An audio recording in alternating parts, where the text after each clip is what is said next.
Hi అండి. అందరికీ నమస్కారం. Welcome to my channel. ఈ వీడియోలో ఏపీ ప్రభుత్వ ఉద్యోగులకు మరియు పెన్షనర్లకు అదిరిపోయే 3 భారీ శుభవార్తలు విడుదల. దీనికి సంబంధించిన పూర్తి వివరాలు ఈ వీడియోలో తెలుసుకుందాము.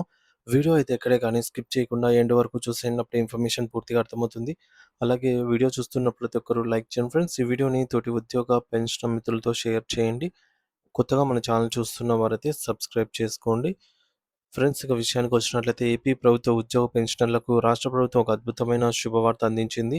1980 నాటి సీసీ సవరించిన పెన్షన్ రూల్స్ ఆహ్, కీలక సవరణ చేస్తూ ఆర్థిక కార్యదర్శి పీయూష్ కుమార్ గారు ఉత్తర్వులు జారీ చేశారు. దీని ప్రకారంగా ఇకపై ప్రభుత్వం ఏకపక్షంగా ఎవరి పెన్షన్ లేదా గ్రాట్యుటీ నిలిపివేయడానికి వీలుండదు. ఒకవేళ ఏదైనా కారణం చేత పెన్షన్ నిలిపివేయాల్సొస్తే సంబంధిత శాఖాధిపతులు తప్పనిసరిగా పబ్లిక్ సర్వీస్ కమిషన్ ఏపీపీఎస్సీ అభిప్రాయాన్ని ఖచ్చితంగా సేకరించాల్సి ఉంటుంది. ఈ నిర్ణయం వల్ల లక్షలాది మంది పెన్షనర్లకు తమ హక్కులపై గొప్ప భరోసా లభించింది. అయితే కోర్టు ఇప్పటికే శిక్ష విధించిన కేసుల్లో మాత్రం చట్టపరమైన నిబంధనలు యథాతథంగా వర్తిస్తాయి. మరోవైపు ట్రెజరీ ద్వారా పెన్షన్ చెల్లింపుల ప్రక్రియ కూడా నిబంధనల ప్రకారంగా సాఫీగా అయితే కొనసాగుతోంది.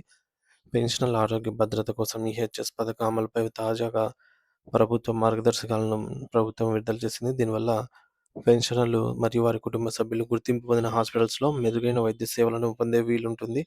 అయితే ప్రస్తుతము పెన్షన్ సాఫ్ట్‌వేర్ వ్యవస్థలో కూడా మార్పులైతే జరుగుతూ ఉన్నందున పెన్షనర్లు తమ డేటాను ఎప్పటికప్పుడు సరిచూసుకోవడం అవసరము. ఈ మార్పులు భవిష్యత్తులో పదవీ విరమణ చేసే ఉద్యోగులకు కూడా ఒక రక్షణ కవచంలా నిలుస్తాయి. మరి పెన్షనర్ల ఆర్థిక మరియు ఆరోగ్యపరమైన ప్రయోజనాల విషయంలో ప్రభుత్వం తీసుకున్న ఈ నిర్ణయాలు వారి జీవన ప్రమాణాలను మెరుగుపరుస్తాయి అనైతే ఆశించవచ్చు. మొత్తానికి పెన్షన్ నిబంధన రూల్ నంబర్ 91 సవరణ ద్వారా పెన్షనర్ల హక్కుల చట్టపరమైన రక్షణ అయితే లభించింది. ఏపీపీఎస్సీ సలహా లేకుండా పెన్షన్ లేదా గ్రాట్యుటీ నిలిపివేసే అధికారం ఇకపై ప్రభుత్వానికి ఉండదు. ఈ నిబంధన ప్రస్తుత ఉద్యోగులకు కూడా వారి రిటైర్మెంట్ తర్వాత వర్తిస్తుంది. ఈహెచ్ఎస్ పథకం ద్వారా నగదురహిత వైద్య సేవలు మరియు మరింత సమర్థవంతంగా అందించే చర్యలు. అయితే ట్రెజరీ చెల్లింపుల్లో పారదర్శకతను పెంచుతూ ప్రభుత్వం గెజిట్ నోటిఫికేషన్ అయితే విడుదల చేసింది. కుటుంబ పెన్షనర్స్‌కి, ఫ్యామిలీ పెన్షనర్స్‌కి కూడా ఈ యొక్క రక్షలు రక్షణలు వర్తించడం ఒక సానుకూల పరిణామమని చెప్పవచ్చు. ఆంధ్రప్రదేశ్ రాష్ట్ర ప్రభుత్వం పెన్షన్ నిబంధనలను సవరించి పెన్షనర్ల ప్రయోజనాలకు పెద్దపీట వేసింది.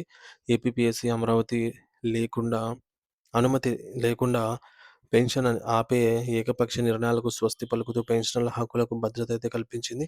దీంతో పాటు ట్రెజరీ చెల్లింపులు మరియు ఆరోగ్య పథకమైనటువంటి ఈహెచ్ఎస్ అమలు వేగవంతం చేస్తూ ప్రభుత్వం తీసుకున్న ఈ యొక్క నిర్ణయాలు ఈ మేరకు లక్షలాది మంది కుటుంబాలకు ఊరటనిచ్చేలాగైతే కనిపిస్తూ ఉన్నాయి.